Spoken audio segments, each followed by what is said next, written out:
इस जन्माष्टमी आप भी अपने घर पर बनाएं गुड़ मेवा पाक, जो कि बहुत ही ज्यादा स्वादिष्ट बनेगा। तो चलिए आज की रेसिपी स्टार्ट करते हैं। पाक बनाने के लिए मैंने यहाँ सभी चीजों को इकट्ठा कर लिया है।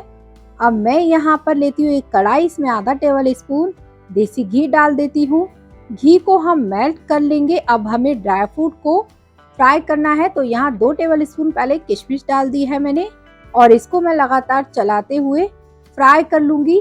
यहाँ सभी ड्राई फ्रूट को मैं अलग ही फ्राई करूंगी, जिससे कि अच्छे से फ्राई हो जाएंगे। तो देख सकते हैं किशमिश जो है अच्छे से फ्राई हो चुकी है। और फ्लेम को कम रखिए, जब भी आप ड्राई फ्रूट को फ्राई करें लो फ्लेम पर ही करना है आपको। किशमिश को मैं अब एक प्लेट में निकाल लेती हूँ। इसी तरह से आपको किशमिश को फ्राई करना है।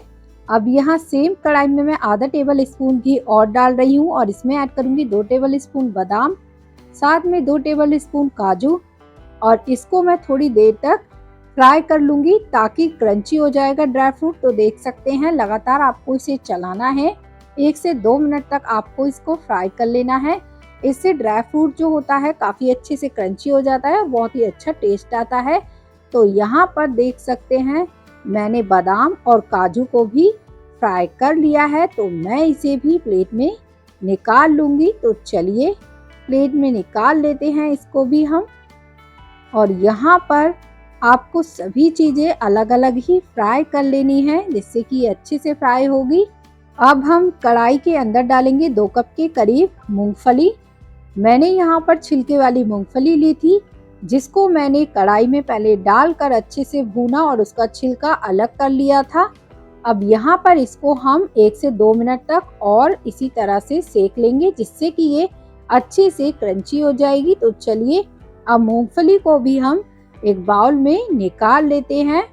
और देख सकते हैं आज का जो पाक हम बनाएंगे वो गुड़ डालकर बना रहे हैं।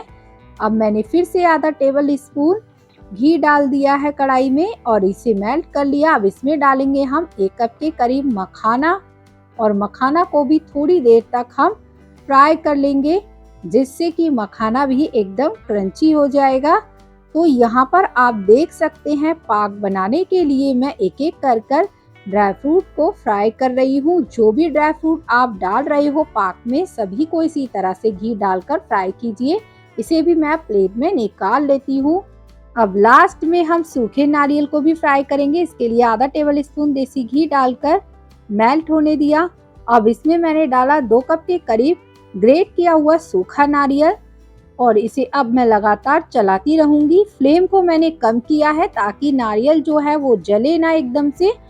इसलिए जब भी आप सूखे नारियल को फ्राई करें घी डालकर, तो फ्लेम को बिल्कुल कम रखें। इससे बहुत ही अच्छे से नारियल जो है फ्राई होता है और बहुत ही अच्छी खुशबू आने लगती है। तो देख सकते हैं यहाँ अब सूखा नारियल हल्का क्रिस्पी हो गया है। मैं इसे एक बाउल में निकाल लूँगी। अब यहाँ पर सारे ड्राई फ्रूट को हमने इस तरह से फ्राई कर लिया है। तो देख सकते हैं यहाँ मैंने प्लेट में मखाना, काजू, बादाम, किशमिश, मूंगफली और सूखा नारियल सभी को फ्राई किया है। तो यहाँ पर देखिए इस तरह से सूखा नारियल फ्राई होने के बाद क्रिस्पी हो जाता है। मैं हाथ से इसे मसल के भी दिखा रही हूँ।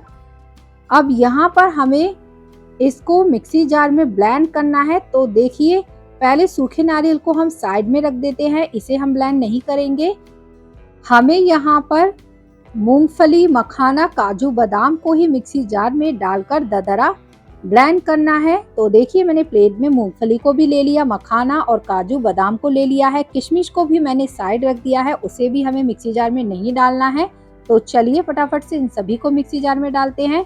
यहाँ सबसे पहले मैंने मिक्सी जार लिया है, इसमें डाला मखाना। अब इसमें मैं ऐड कर देती हूँ मूंगफली को।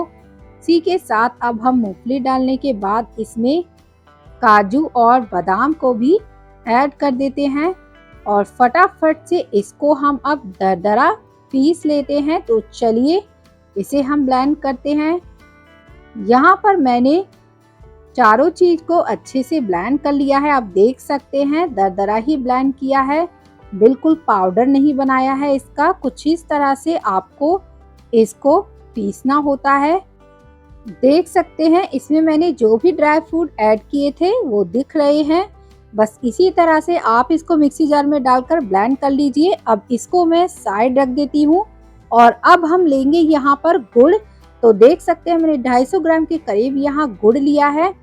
अगर आप चीनी का यूज नहीं कर रहे हैं तो गुड़ से पाक बना सकते हैं। अब यहाँ पर मैं गुड़ को प्लेट में डालकर इसको नाइफ से इस तरह से कट कर लूंगी। यहाँ आप चाहो तो गुड़ को किसी भारी चीज से भी तोड़ सकते हो, पर इस तरह से अगर चाहो तो नाइफ से भी इसको आसानी से काट सकते हो। तो देख सकते हैं मैंने यहाँ गुड़ को कुछ इस तरह से कट कर लिया है। अब यहाँ गुड़ को हम मेल्ट करेंगे और इसका हम पाक बनाएंगे। तो चलिए बनाते हैं। सबसे पहले एक कढ़ाई ले लीजिए, फ्लेम को कम कीजिए, इसमें आधा टेबल स्पून देसी घी डाल दीजिए और इसको कुछ इस तरह से मेल्ट होने दीजिए अच्छे से। घी मेल्ट होने लगा है। अब इसमें मैं ऐड कर दूंगी गुड़। तो देखिए मैंने यहाँ गुड़ को डाल दिया कढ़ाई में और अब इसको मैंने एक बार इस तरह से चला लिया है और अब ऐड करूंगी 1 कप के करीब चीनी। यहाँ गुड़ थोड़ा कम था इसलिए चीनी डाली है मैंने, आप स्किप भी कर सकते हैं। साथ में 1 कटोरी मैंने यहाँ पानी को डाल दिया है।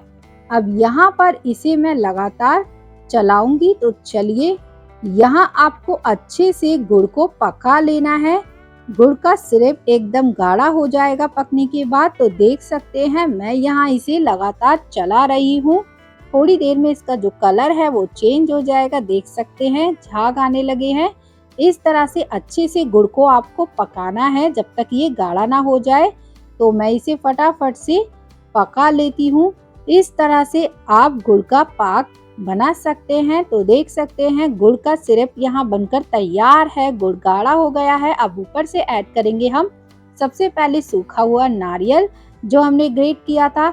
इसी के साथ हम सारी मेवा को ऐड कर देते हैं जो हमने ब्लेंड कर रखी है। पाक बनाने से पहले गुड़ को अच्छे से पकाना होता है, जब भी इसमें सारी चीजों को ऐड कीजिए। तो मैंने यहाँ गुड़ का सिर्फ अच्छे से पकाया है और मैंने यहाँ जो चीनी ऐड की है वो गुड़ थोड़ा कम था इसलिए इसमें चीनी को ऐड किया है। आप चीनी को स्किप भी कर सकते हैं। अब मैं आधा टेबल स्पून इसमें इलायची पाउडर ऐड कर देती हूँ और अब ऊपर से जाएगा किशमिश। तो चलिए सभी चीजें कढ़ाई में डाल दी है। अब इनको अच्छे से मिक्स कर लेना है और फ्लेम को कम रखिए, कम फ्लेम पर अच्छे से इसको मिक्स कर लीजिए। आप देख सकते हैं यहाँ हमने सारी चीजों को बढ़िया तरीके से मिक्स कर लिया है और इस तरह से अब यहाँ हमारा पाक का मिश्रण बनकर तैयार हुआ है। तो चलिए फटाफट से फ्लेम को ऑफ करते हैं और कढ़ाई को उतारते हैं ताकि ये ठंडा ना हो जल्दी से।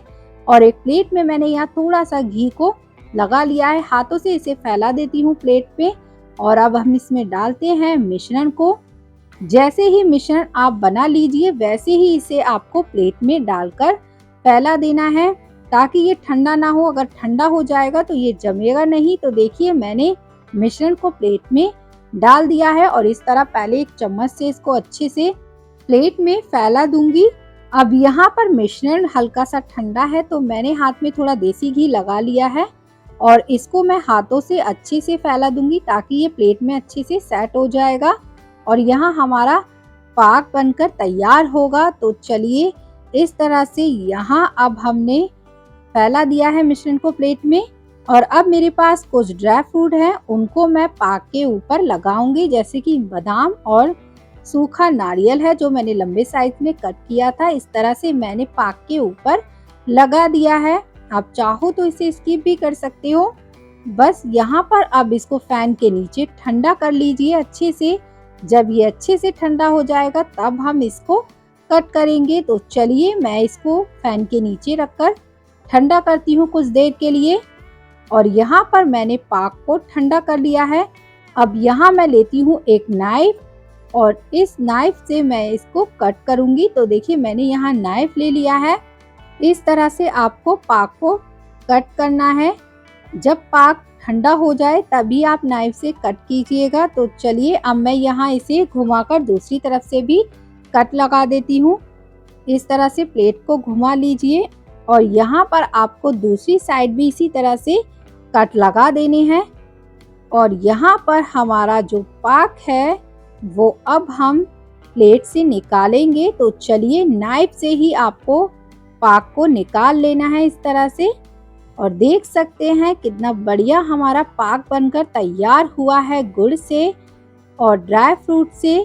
मैं यहाँ पर पाक के पीस को निकाल लेती हूँ प्लेट से।